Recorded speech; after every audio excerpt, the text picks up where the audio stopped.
What's up, guys? It's Caliber here, And the Beast. And I'm Carol. and it's that time of the week.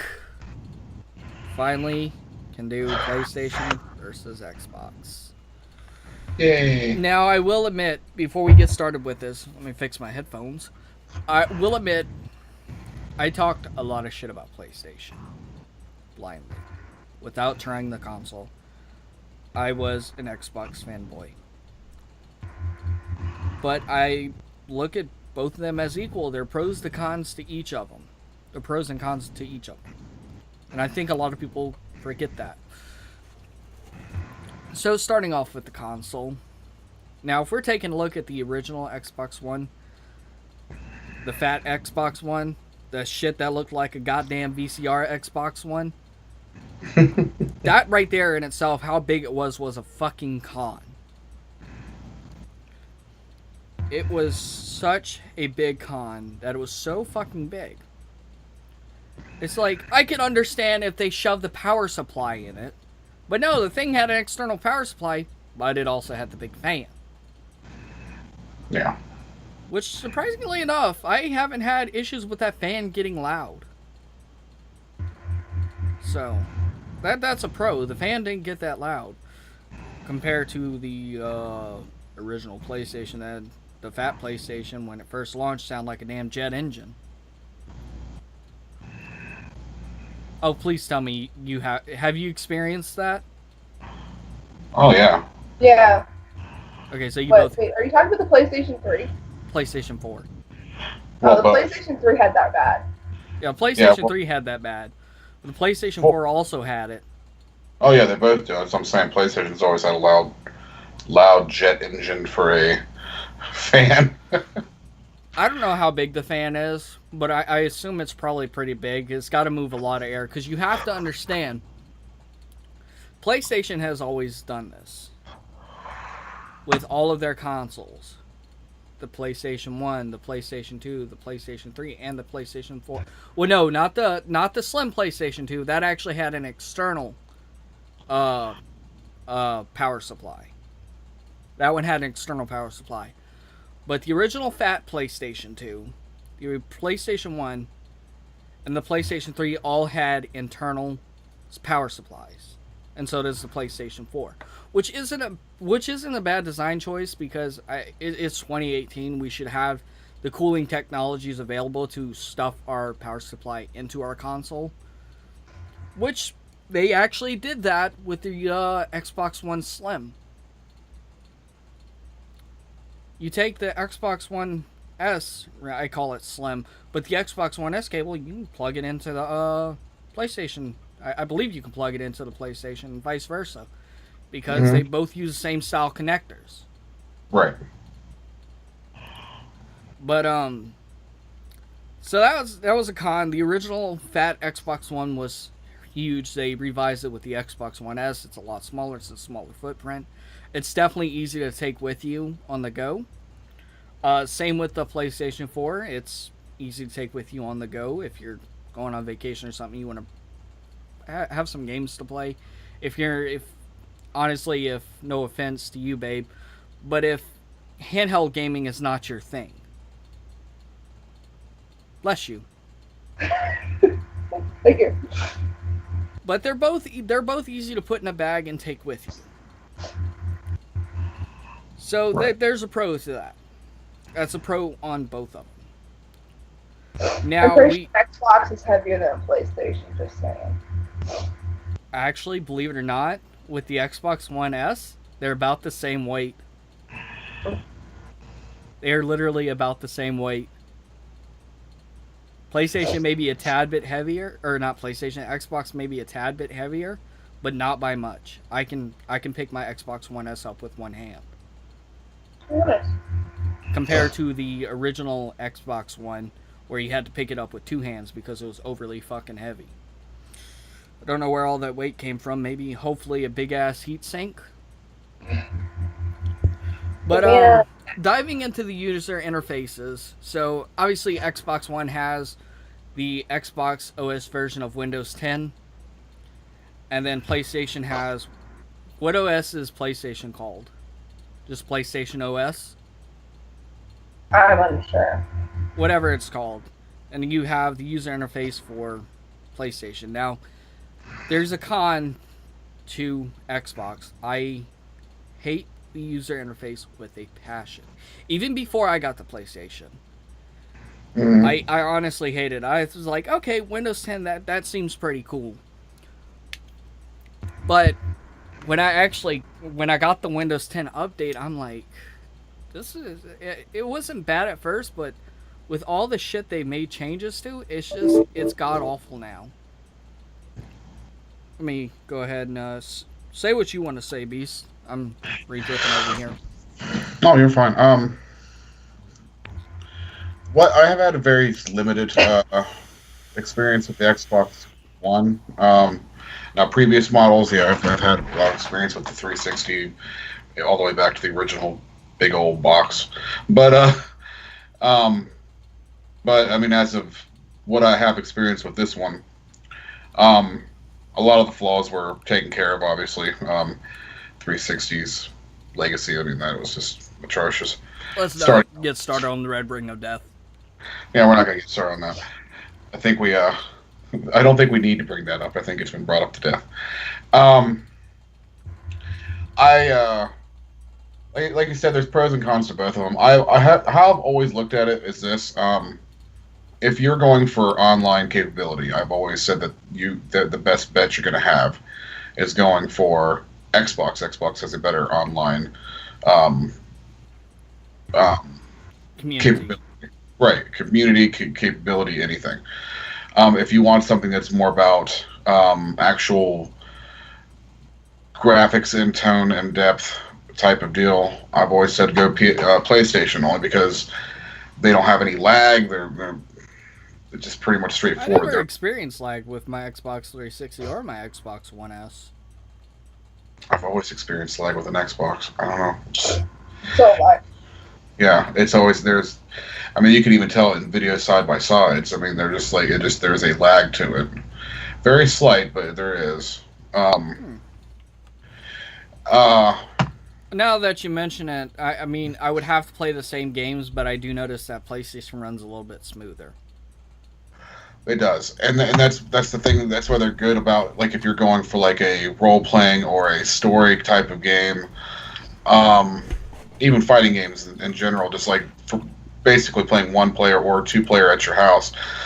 I always said PlayStation was more the route to go if you're going to go for that factor. But if you're going for an online factor, then definitely Xbox is the way to go. Do not get me started on PlayStation 3's online community is fucking toxic. Okay, every online community is fucking toxic.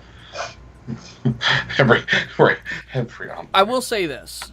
I don't know too much about PSN with PlayStation Plus and all that with the PS4. But every time, you either run into two type of people on PlayStation 3. Modders or hackers, or squeakers. Yep. What's the squeaker? The squeaker is a little kid who sounds squeaky. Oh. Yeah. We gave him really toxic names. You were part of the problem. But no, kids are alright. It's one thing if the kid knows how to play the fucking game, but when he's firing off shots, giving away your guys' position, that's when it becomes a problem. You know, and another thing about that is, that 9 times out of 10, they're the ones that are like, you're trying to do a mission, a co-op mission, and they're the ones that are just like standing on top of the hill, popping you off, and you're just like, why? Well, what is the point? What are you accomplishing at this point? Nothing. That's what you're accomplishing. Yeah, no. Don't get me wrong. There's squeakers and modders on Xbox Live as well. It's just you run into them on the older Call of Duty games, but like if you go to Xbox One, I think the security honestly is so tight on that they can't even mod their Xbox. And if they can, it probably they probably get banned. Mm-hmm. I know if you jailbreak your PS4, they can actually ban you for that. Yeah.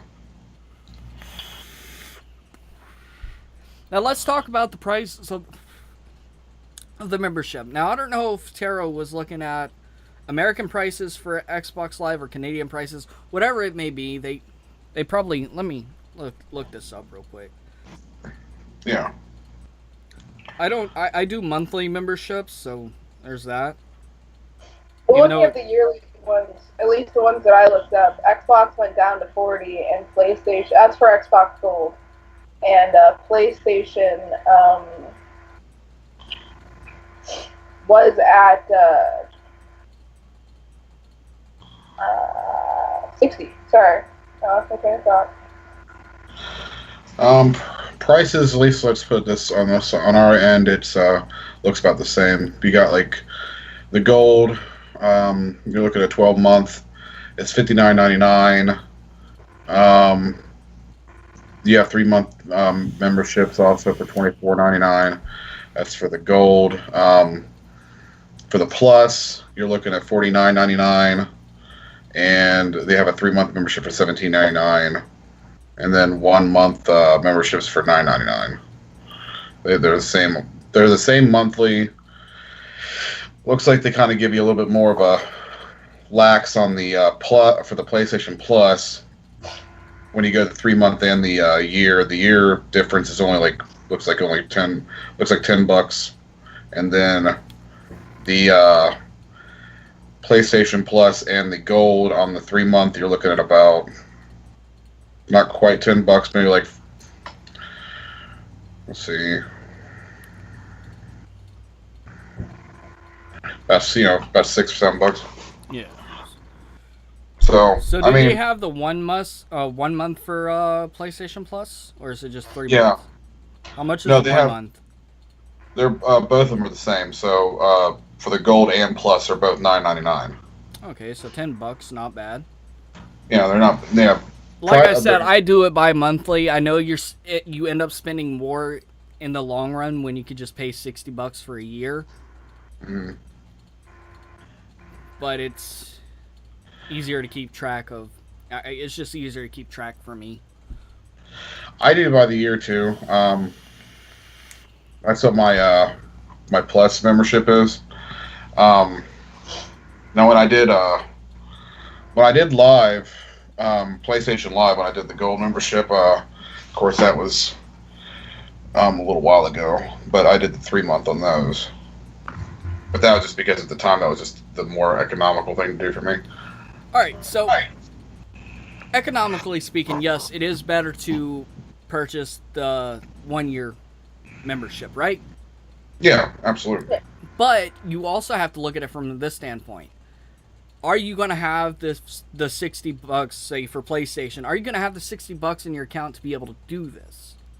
When it's easier to just pay $10 and be done with it. Think about it like that for a second. When we did it, I mean, it was only like once a year, so we knew when it was gonna come out, so we just had it in there. Yeah. I mean, if you look at I wish I could prepay for Netflix like that. I guess you can, can't you now? Yeah, you can. Yeah, I haven't looked into it because when I set up my Netflix account 6 years ago. Yeah, I just haven't. my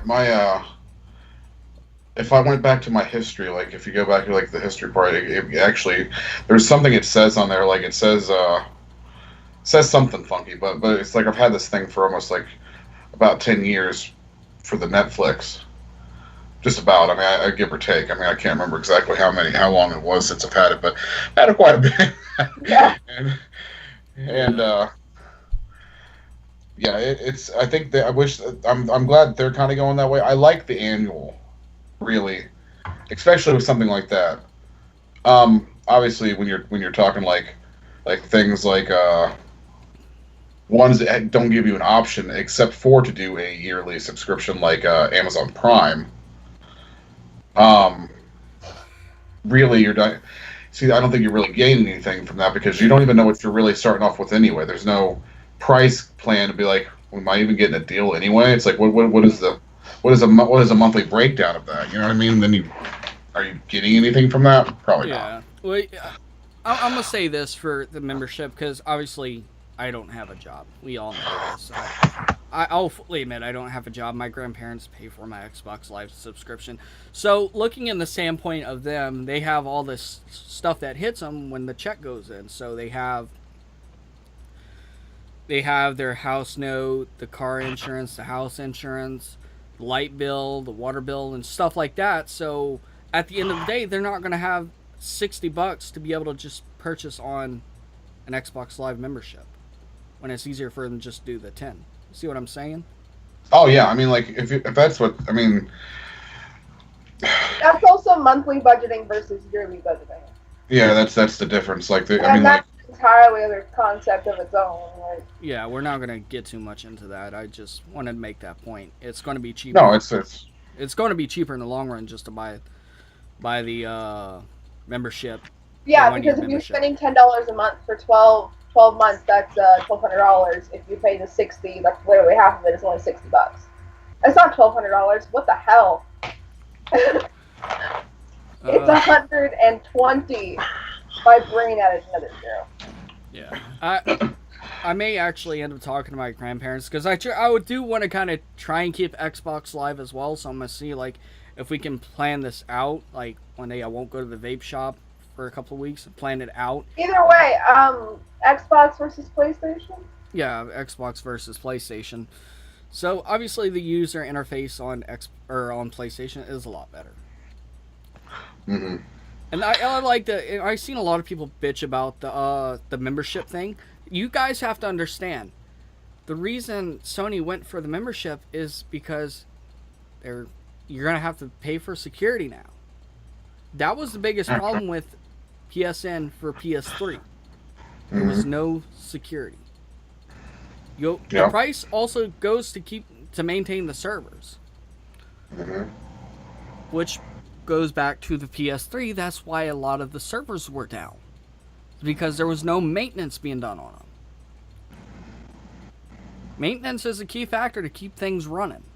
It's like your car. Car without proper maintenance will break down.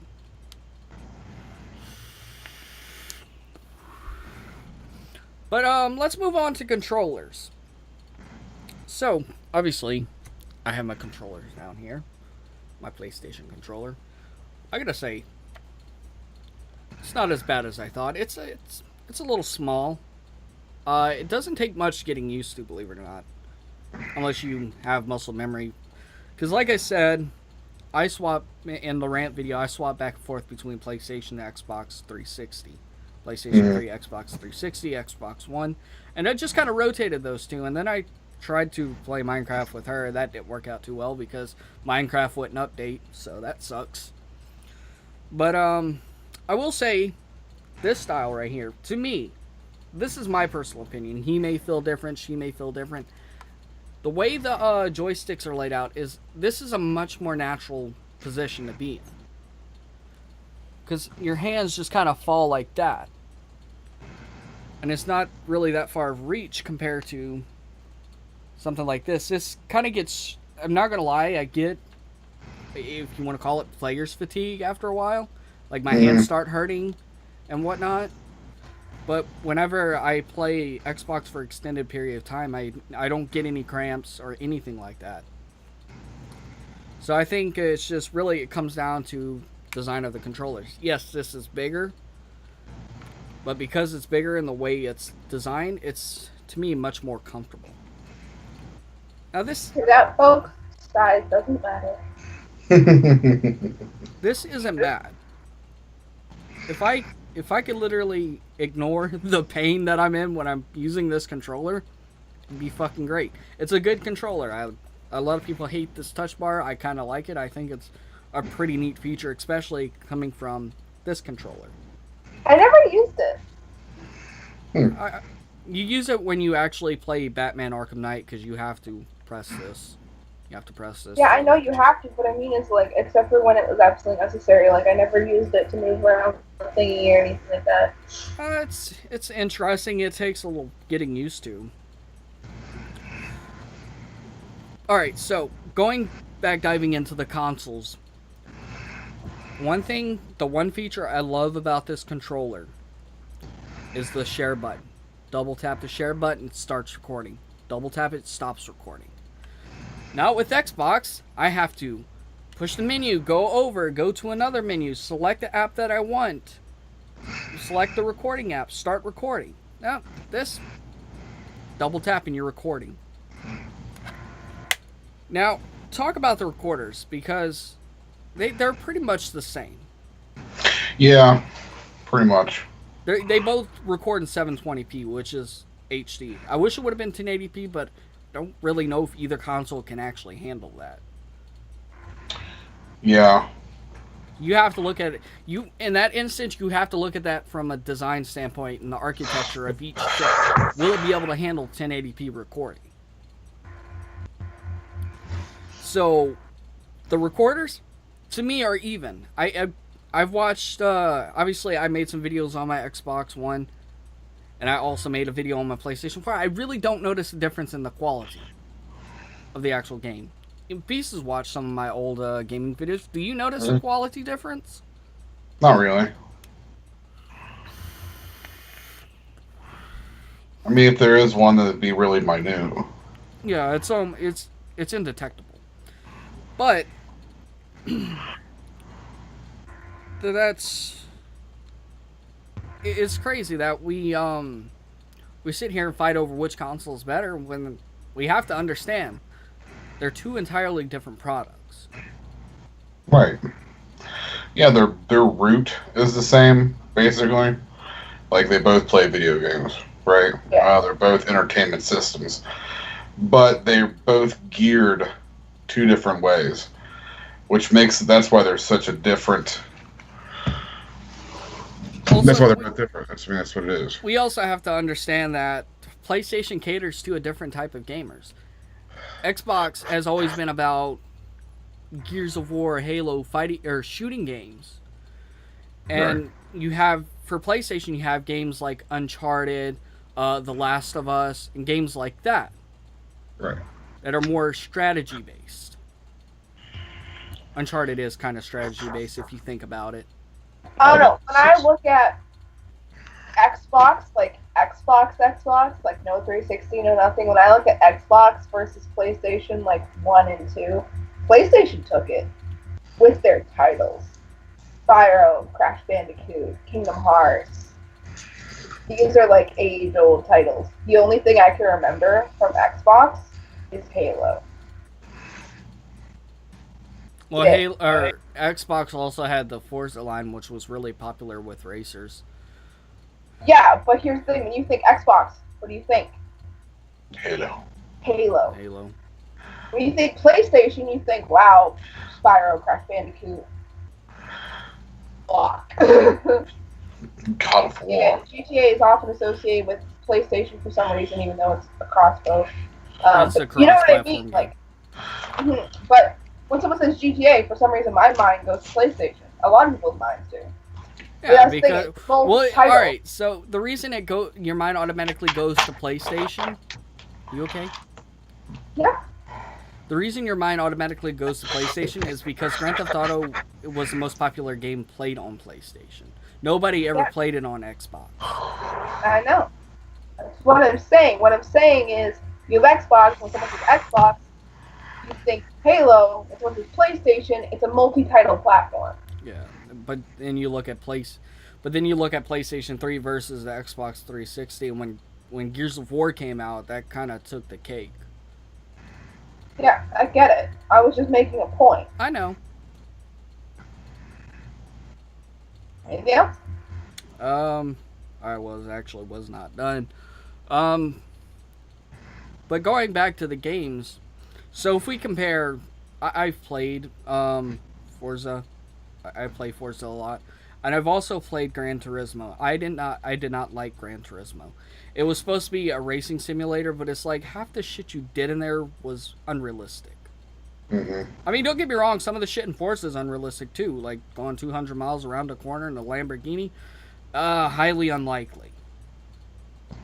But Forza had like when you get into the motorsport series, Forza had a lot of realism to it.